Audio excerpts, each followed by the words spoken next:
comme médiateur et arbitre, les parties vous choisissent pour ce que vous êtes, c'est-à-dire que la confiance que vous pouvez dégager auprès des parties est fondamentale pour pouvoir réussir dans un processus soit de médiation, même d'arbitre ou d'arbitrage, d'abord pour être retenu.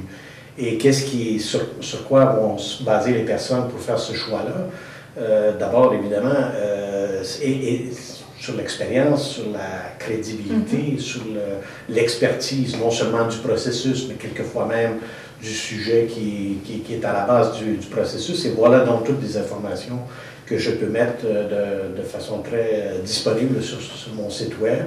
Et j'ai constaté qu'effectivement, les usagers potentiels, c'est ce qu'ils font. Ils vont sur le site web et ils vont chercher là une mine d'informations qui leur permet de, soit c'est les avocats ou les parties, d'en savoir plus sur moi comme intervenant potentiel, avant même qu'on puisse... Donc ça assis votre crédibilité auprès d'un public qui ne connaissait pas forcément la médiation et l'arbitrage. D'une part, et aussi, même s'il le connaissait, il devait se poser la question de savoir, mais cet individu-là, en quoi il pourrait être un bon... Voilà, pour notre problème ou notre conflit.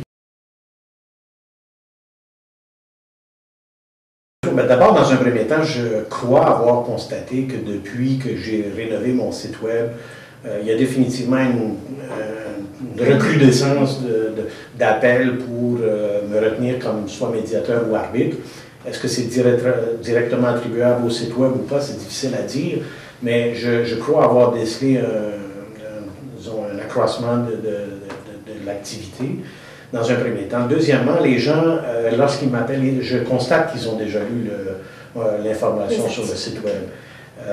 D'ailleurs, c'est assez étonnant parce que, justement, même lorsque je rencontre, moi dans mon cas, c'est des avocats surtout qui me retiennent, souvent ils me disent, sans connaître plus sur ma pratique, ouais, je vois que tu es pas mal occupé, etc. Même qu'ils se préoccupent à savoir si je vais être capable de trouver des dates sur mon agenda pour pouvoir fixer des dates pour soit l'arbitrage ou la médiation. Donc, je sens de la réception de ces clients-là, clients potentiels même, qu'ils semblent avoir une perception d'activité accrue. Donc, moi, je l'attribue essentiellement à l'information que je publie sur mon site.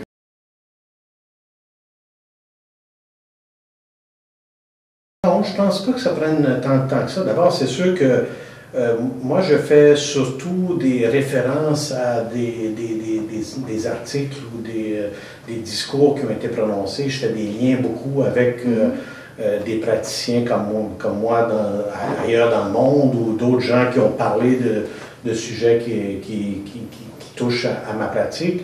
De sorte que, et j'en fais souvent un commentaire, un petit résumé où je sors les points principaux de cet article-là que je crois qui peut être d'intérêt pour les gens qui sont sur mon site, mais évidemment, ceux qui veulent en connaître beaucoup plus, bien, ils n'ont qu'à faire le lien vers l'article de base. Donc, généralement, je publie des articles ou des sommaires qui ont peut-être, je ne sais pas moi, peut-être 6-7 lignes.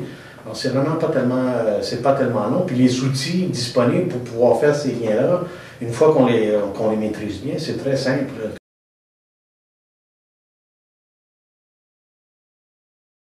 La présence sur le LinkedIn, ça aussi c'est un outil que je trouve très intéressant puisque ça nous permet de se mettre en lien avec toute une série d'autres organismes comme soit des individus ou même des organismes comme l'IMAC qui sont présents sur LinkedIn et avec lesquels on peut établir un réseau.